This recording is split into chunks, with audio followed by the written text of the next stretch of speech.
Quando a FAO fala em nível de massa, ela está falando em uma das suas patas, vamos dizer assim. Então, a estratégia da FAO comportava, a grosso modo, duas patas, e vou dizer que tem uma terceira, tá? Então, você tem a organização política, você tem uma pata de massas, você tem uma pata armada ou ilegal, e a própria organização política tem uma pata também, que é ideológica, teórica, de propaganda, né? Que é uma função que não se realiza nem na parte armada, nem na parte sindical, mas que ajuda a organização a pensar e estruturar esses níveis. Níveis é uma expressão bem própria, né, do castelhano, dos uruguaios, né? Quando a gente fala níveis, a gente imagina um nível mais baixo, um nível mais alto, tudo, mas talvez a tradução para o português a gente manteve essa expressão, né, que é quase um nome próprio, né, o nome dessa estratégia, mas eles estão falando de âmbitos, de espaços diferentes para a ação política da organização. Então, a perspectiva era construir uma ruptura revolucionária que, segundo eles, inevitavelmente seria violenta, não porque eles desejassem, mas porque a reação do poder estava se tornando cada vez mais violenta, né?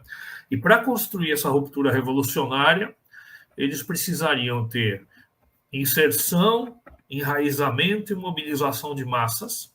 Eu já entro no conteúdo dessa mobilização de massas de um lado, e o desenvolvimento de ações ilegais e armadas de outro lado. Seria diferente do folquismo, a gente depois vai tratar também. E qual o papel da organização política? Coordenar essas duas patas, né, através da análise, da teoria, da estruturação, fazer a propaganda desse projeto político também, né? E essa ruptura revolucionária para os uruguaios, ela não era só uma questão, vamos dizer assim, de princípio ideológica. Eles querem fazer uma revolução. Não, eles tinham uma análise sobre a situação específica do Uruguai e da América Latina. Então, notava-se um estancamento econômico desde os anos 50, né, com passado um pouco a Segunda Guerra Mundial. As exportações vão caindo, o desenvolvimento industrial precário que a América Latina tinha vai alcançando seus limites. A era de bonança, entre aspas, vai acabando, né? Tem um presidente uruguaio que chega a brincar falando que o Uruguai era Suíça da América, naqueles tempos, né? Isso vai acabando. E quando chega a crise e se instaura a crise, a margem de manobra para atender pobres e ricos, para toda aquela melhoria de condição social que tinha, vai se estreitando.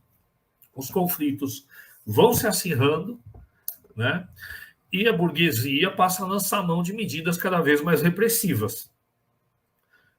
Tanto que a primeira ditadura militar do continente vem com o Brasil em 64, e é uma onda de ditaduras por toda a América Latina.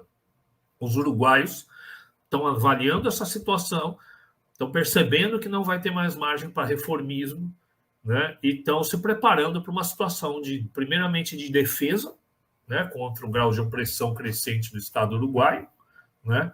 E segundo, para partir para a ofensiva num determinado momento, né? Então, quando eles falam de ruptura revolucionária, é nesse sentido. Não é que eles escolhem simplesmente, por um ato de vontade, fazer ruptura revolucionária. É que as próprias condições sociais vão conduzir a luta a uma situação de ruptura, para a qual eles julgam que eles têm que se preparar, né?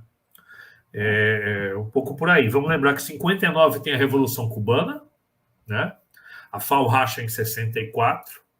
Um dos pontos do racha é que a organização desenvolva critérios e preparo e o próprio aparato armado, né?